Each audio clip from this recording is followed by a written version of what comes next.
Hi, thank you for showing up in such big numbers. I hope I can bring something interesting to you. I don't know, who here is really familiar with graphs, like who's working with them like all the time? Okay, so there's a lot of people that are just coming to check it out, learn a bit more about graphs, that don't really, like, you know, that still have to get started. Okay, so especially people that are more experienced, I would love to hear your feedback after this talk, because I'm pulling some rabbits out of my head, and I myself am not very familiar with graphs. We're kind of exploring what are the possibilities, this talk will be about that exploration that we've been doing. So originally this talk was going to be about putting graph databases into popular open source CMSs. And because that was kind of like the most obvious thing to do. But then we thought a bit more about it, and we came up with two more use cases that I'll shortly talk about also during the talk. And that's why I changed the title to Graph Databases and CMSs rather than Graph Databases in CMSs. First short introduction, I'm Kristof Van Tomme. I'm a Belgian, half Hungarian by now, almost, because I run a business in Hungary. We're specialized in developer portals, so we do documentation systems.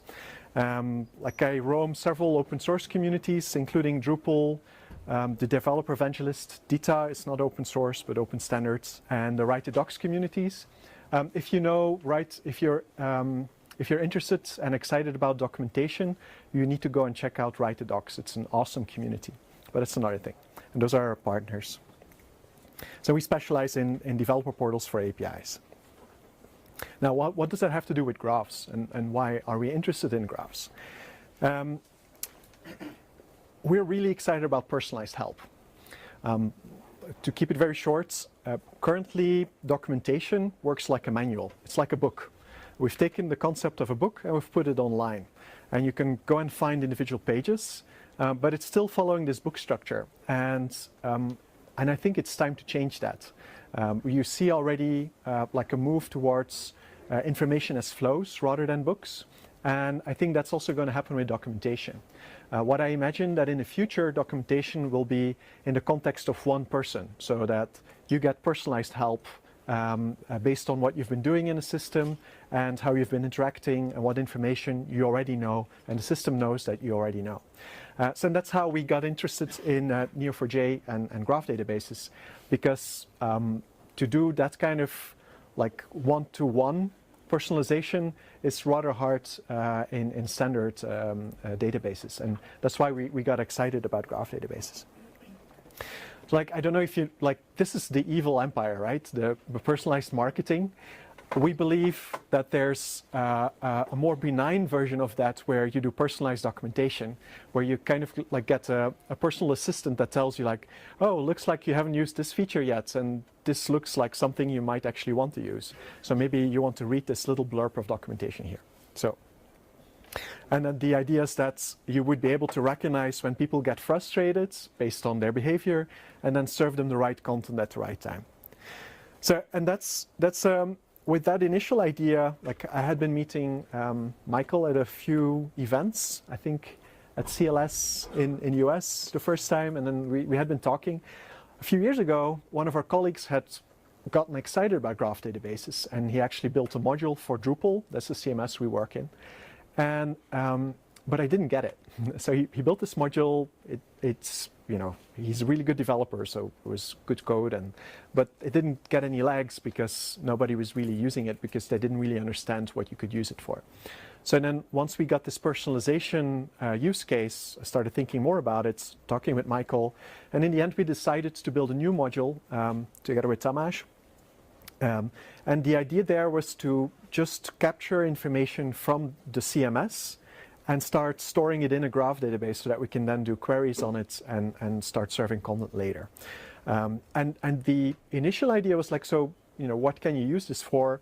Well, you could use it to explore large non-uniform data sets. So if you just get a whole bunch of data and information, and it's not really structured, and you want to start exploring it and getting structure out of it. You could use it to recommend content. This is also a very common use case in CMSs for sure, For example, there's news organizations that are using graph databases, like Neo4J in particular, to recommend content based on what you're looking at. And then the last one is like personalization. And I think that's time for Tamash's demo. Hi, Oh, wait. Sorry. Yeah. I'll just... No. Oh. Yeah, okay. So this demo will show the... Yeah. So this demo will show the integration we did for Drupal. One of the key things, so first of all, the module exposes the Neo4j client to Drupal modules. But the part that I will demo is to use it with the module called rules. What rules does is that there are events in the system and you can filter them with a condition and then you can execute actions. And I created an action which runs a Cypher query. And the way I haven't, although it would be nicer to have some kind of visual query builder, but that would be a lot of work. So currently I can only run a simple query, and this isn't a complex query. What it does is just includes or just inserts the data into Neo4j that says that a certain person has visited a site, and I also made the token system. So in many places in Drupal, this token replacement system is available, which means that you can get these context-sensitive tokens, and I made it work with the the Cypher query. So basically, if you run a Cypher query, these are available as parameters, and you can see that there you have a wide selection of stuff like site data, data for the current page that you visit, and many other things. And what this allows me to do is to basically build this very simple recommendation system where if you start visiting content on your site, then it will show up as a recommendation, and this small module, basically this is the code that displays the block, and there's also a very simple query here that basically just looks for content that are somewhere there in the database and sorts them by, basically that's just a very simple metric that sorts it by the average size of the distance between the two content. Can you actually read it from back there, or can you make it bigger, Tomasz, in the font space? Yes, I think somehow. I think the more interesting thing probably is to show how the data is stored in the database. Maybe you can show do you have the visualization? Yes, yeah. So of the node.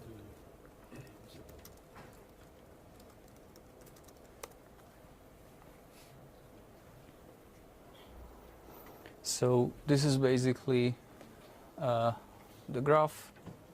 These are the actual content that we have visited. These are the paths what we have visited. There's another feature of the module that logs these paths that you have visited.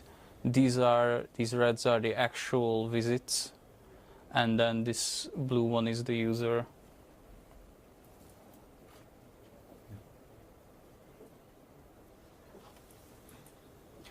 So it's a very, very basic thing, but I guess you see the fantasy of it, of the possibilities.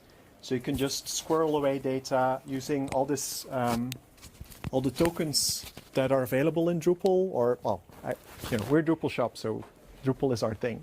But it's so you get all these context things, contextual parameters from the system that you can then add to your graph and do all kinds of magic with, and then run queries and get information to do recommendation, for example. Now, this was our first kind of use case, and this was the thing that was the most obvious. But there's more, and because we were like thinking about this when we were brainstorming about the session, it was like, so, but what could you do if you combine the two technologies? rather than asking, what if you put a graph inside of a CMS, we asked, like, so what can you do when you combine the technologies? One of the first things we thought about was this intersection. It's like putting a graph database as your database for your CMS. But we like immediately rejected that idea because performance-wise, it would probably be rather bad, because also it would require an enormous amount of work to get that done. So we kind of rejected that. The thing we didn't thought about was the other thing. So like putting a graph database inside your CMS, that's what we just showed. But what if you put a CMS as a GUI in front of your graph database? So what if you use a CMS as a tool that helps you to make better graphs? And I'll explain in a moment. So this is one of my spiels that I've done for a lot of APIs. It's like this idea that Drupal is not just software, it's a whole ecosystem. Is everybody familiar with Drupal actually? Who doesn't know Drupal? Okay, there's some people. So Drupal is an open source content management system. It's built in PHP. It's like WordPress, everybody knows. It's kind of like WordPress, but a little bit more, to say. WordPress is used for a lot of smaller sites. There's also bigger sites now, but Drupal is more the craftsman tool for building websites. And you can build very custom things and a whole bunch of complex things. And the cool thing about Drupal is that it has this really big ecosystem of people, lots and lots of developers that have built extensions for it, for pretty much anything you can come up with. If there's a new interesting, exciting API coming out, somebody will build a module for it. And you can plug it into your site. Mileage may vary. Sometimes it won't work. Sometimes it will work and you have a big epic win. So it allows you to really plug into a whole ecosystem of innovation that expands with a bunch of things. For example, the developer portals that we do, what often happens is that some large corporates, they need some special access permission management. They want single sign-on to some specific software. Very big chance that somebody already built that module and built that connection. And that's kind of a really nice thing. So what would it mean? Like, so if you think a little bit more about it, like if you would use a CMS as a GUI for a graph database, what could that mean? First of all, I think you could use it as a content model builder. So I know that you can build content models in graphs, but the flexibility of graph databases also makes it its weakness, I think, because you're basically, unless you build a UI and you build a structured model where you have to spend quite some time building that model, you can do pretty much anything. And one single typo, and you can have like a different field. That's yeah. Go ahead. Is it content model? Okay. Sorry. Yeah, please do intervene if I'm saying things you don't understand. So content model is the idea that, for example, company name, VAT number, date of foundation, company formats, founder, and so on. Those are all fields. Yeah, the schema, yeah. So content model in CMS speak is the schema that you build up. So, and making a structured and enforcing a structured schema, I think, or I imagine, is potentially a problem, I think, if you have a very flexible interface. With CMSs, that's not the case, because you just get a form that you have to fill in, and you just fill in the fields, and it's automatically stored in the right place. So, and I'll show you a picture that will make it clearer in a moment.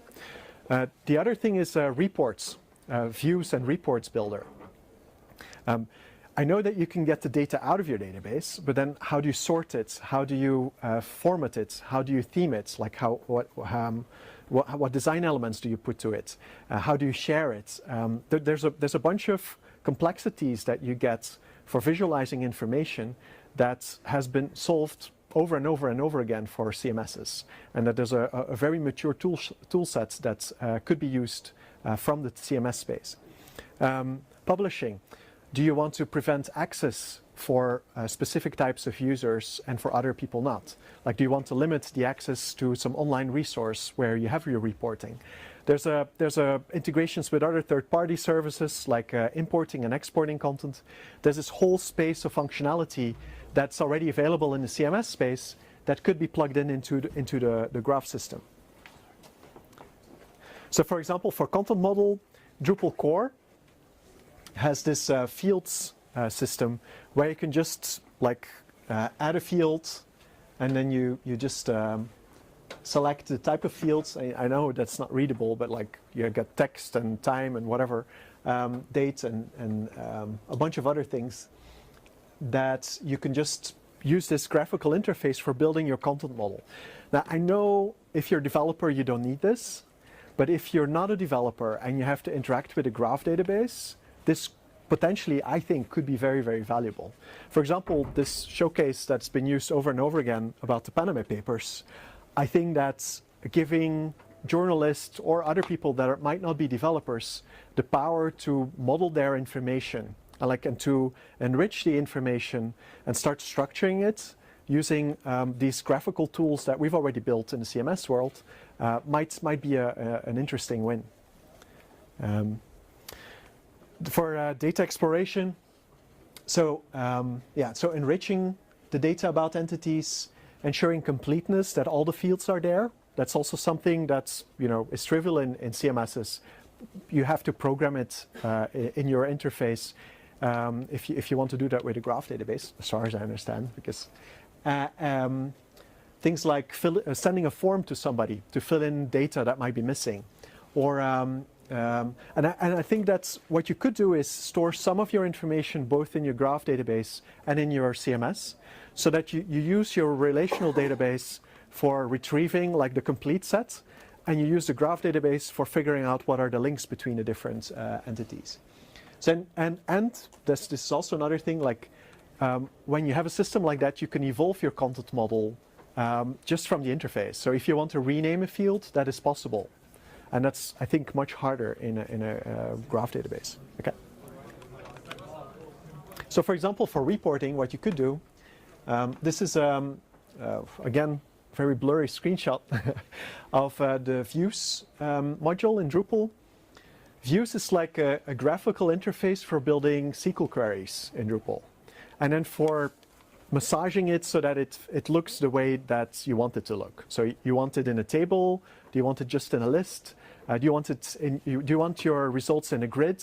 All of these things are possible using views just by clicking on buttons and drop-downs and stuff. Yeah, you can't really see it here, but you can select what kind of content you want to pull in and so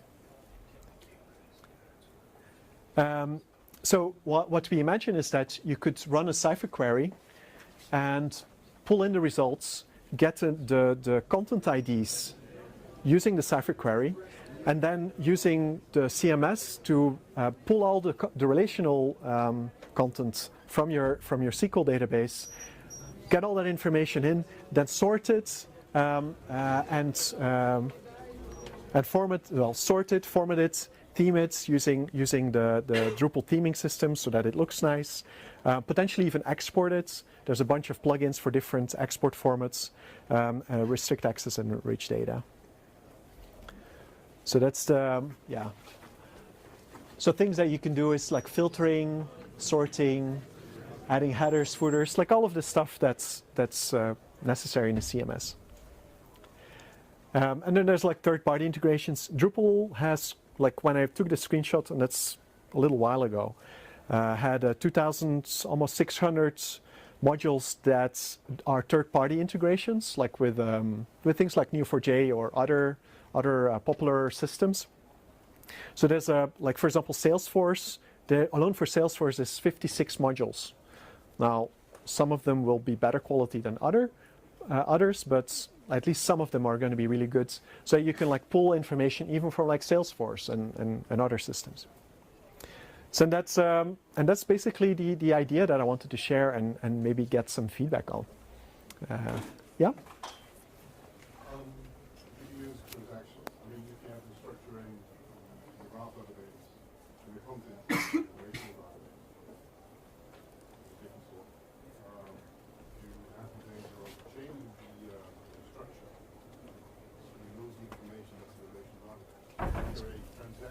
Yeah. change one of them, Yeah. you don't actually go through to the other side of the world. Yeah, yeah. So there's, yeah, that's a good point.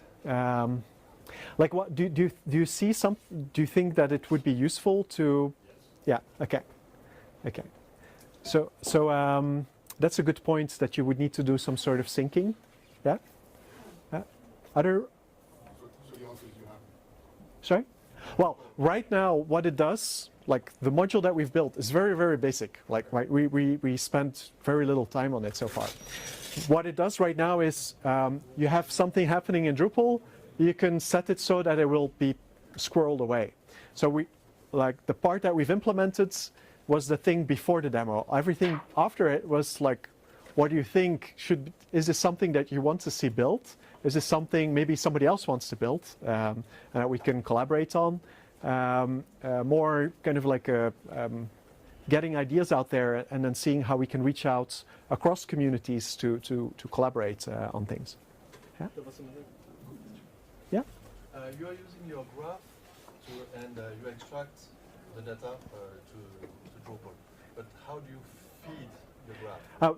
That was the module that Thomas showed. So I think there's two ways that you could do it. One, you could have a JavaScript that just runs on the page itself for like just visitor statistics. That might be a better thing, like to just feed it directly. I want to, Yeah. In Drupal you can add an article. Yeah. But do you do that in Drupal and Drupal save to the graph? Yes. So the way that it works, yeah. Drupal writes. Drupal writes. So what Thomas showed, the module he showed, using the rules plugin, the rules module. Rules is it's like coding without coding. It allows you to say like, when this happens, do this.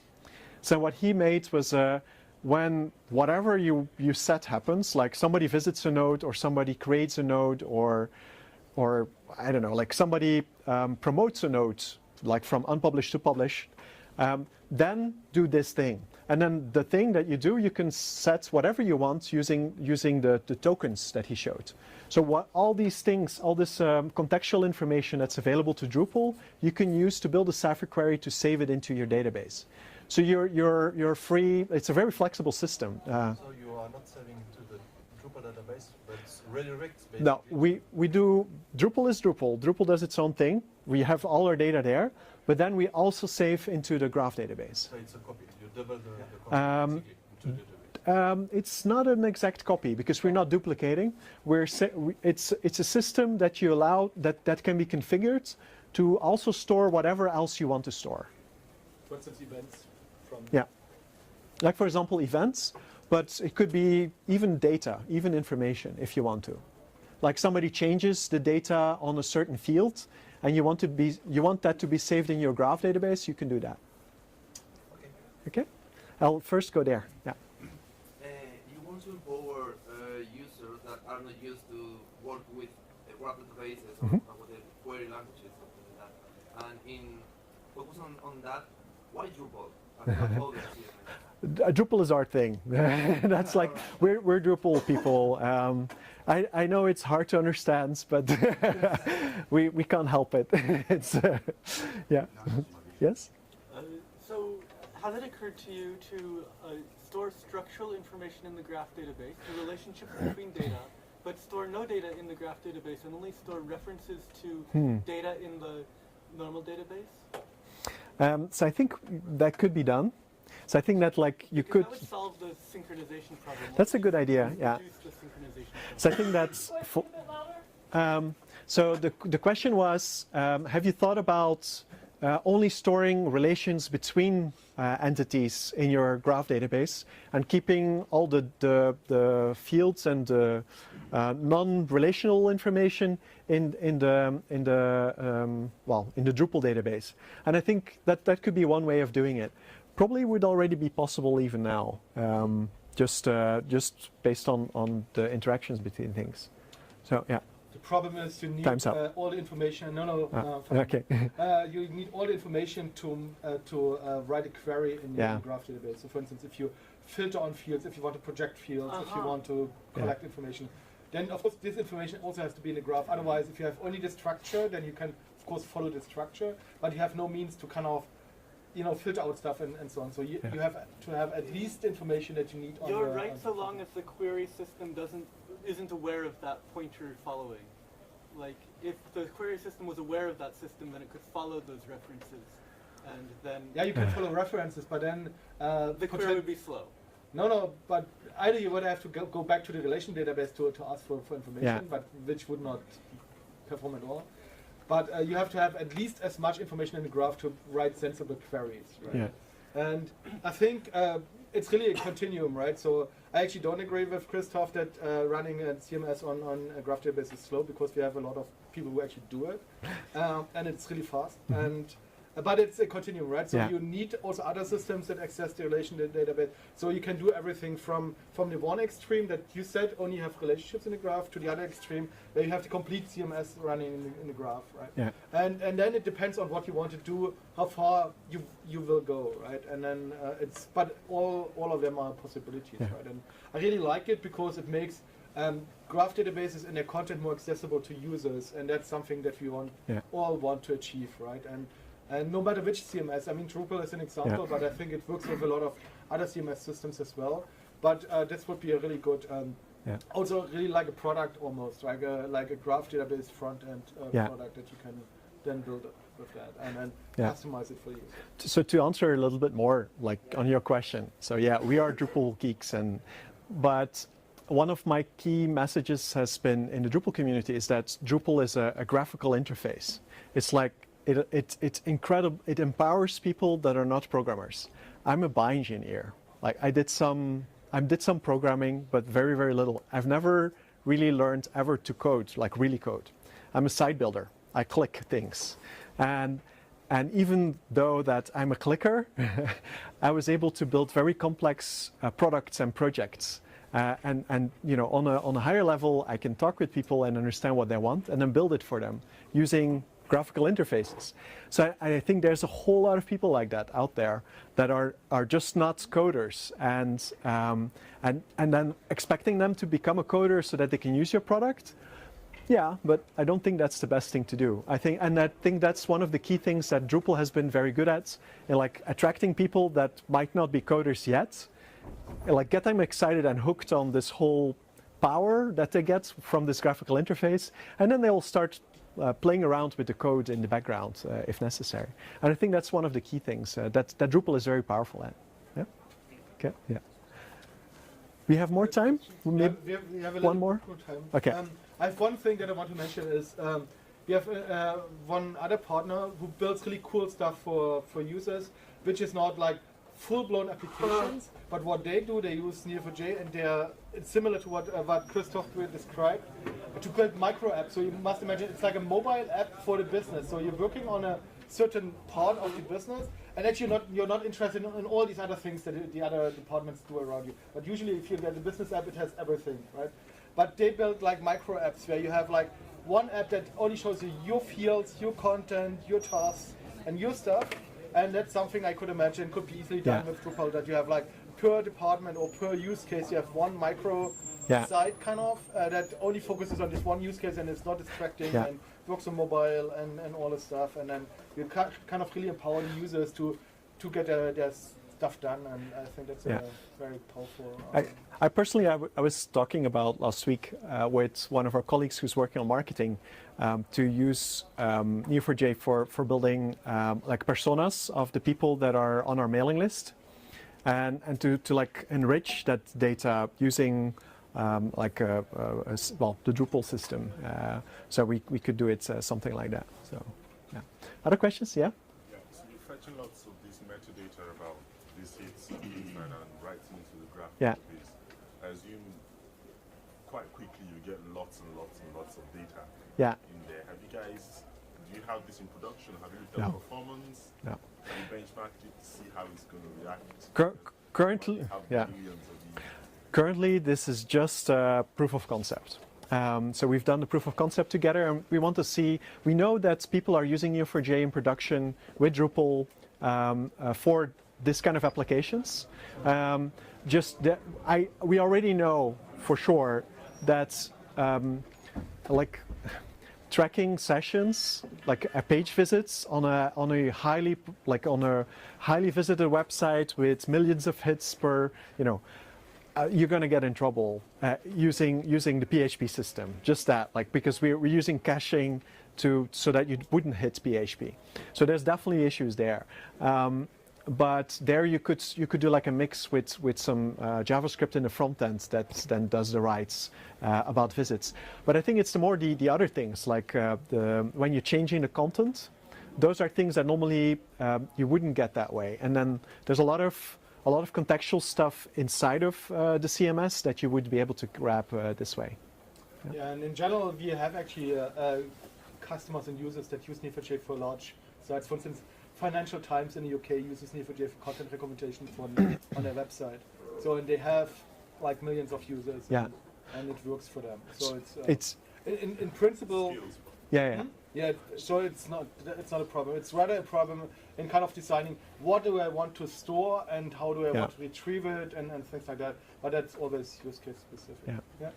But do you, for example, them in Financial Times and in other applications, do they use some kind of an ETL system to fill in the Graphdatabases and relational database? I'm not 100% sure. So either they use an ETL system or they have in their editing system, it sends events when kind of articles are updated and published, and then the events are translated into the Graph database and store them there. Okay, cool. So we have to switch speakers. Thanks a lot, everyone. And thank you. The next